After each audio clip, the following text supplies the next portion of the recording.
ఇక డీటెయిల్స్ చూస్తే వైఎస్ జగన్మోహన్ రెడ్డి పరిపాలనలో రాష్ట్రం అభివృద్ధి తిరోగమనం పట్టిందని రాజమండ్రి రూరల్ ఎమ్మెల్యే గోరెంట్ల బుచ్చయ్య చౌదరి ఆరోపించారు.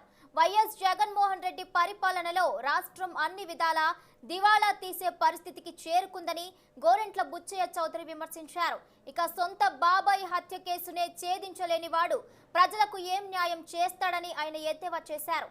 పరిశ్రమలన్నీ జగన్మోహన్ రెడ్డి మొండి వైఖరి వల్ల పక్క రాష్ట్రాలకు తరలిపోతున్నాయని బుచ్చయ్య చౌదరి ఆవేదన వ్యక్తం చేశారు. రానున్న రోజుల్లో వైసీపీ గడ్డు పరిస్థితి ఎదుర్కొంటుందని ఆయన జోస్యం చెప్పారు. శంకుస్థాపన చేసే ఒకే రోజు 9,000 కోట్లు అవసరం అన్నాం.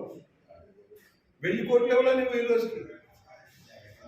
3.5 సంవత్సరాలకు 1000 కోట్లు ఇవ్వాలి నువ్వు రాయలసీమ. ఏ ముఖం పెట్టుకుని రాయలసీమలో ఓట్లు అడుగుతావు? పోతురెడ్డిపాడు హైడ్రిక్ లీటర్ దగ్గర నుంచి అంతరినీవా గాలిన ప్రాజెక్టుల దగ్గర నుంచి లేక కేసీకైనా రాజకీయాన్ని గురించి ఏం చేశావు నువ్వు? చంద్రబాబు గారు చేసినా రెబ్బలు కత్తిరించుకున్నావు. ఎయిర్పోర్ట్ రెబ్బలు కత్తిరించావు. కడప ఎయిర్పోర్ట్కి రెబ్బలు కత్తిరించావు. కర్నూలు ఎయిర్పోర్ట్ రెబ్బలు కత్తిరించావు. నువ్వు కట్టి కాదు కదా ఇవన్నీ. ఆనాడు కట్టిన కళాశాలలు ఉంటే వాటికి ఓపెన్ చేస్తావు. ఒక గోబెల్స్ ప్రచారం తోటి రాష్ట్రాన్ని ముందుకు తీసుకెళ్ళాలనుకుంటున్నాడు. ప్రజలు తెలివి మీరారు. మీ సోషల్ మీడియా పెట్టి దోచుకున్న డబ్బుని సోషల్ మీడియాలో పెట్టి తప్పుడు ప్రచారం చేస్తున్న నమ్మే పరిస్థితులు లేరు. బాధితులంతా ఏకమవుతున్నారు.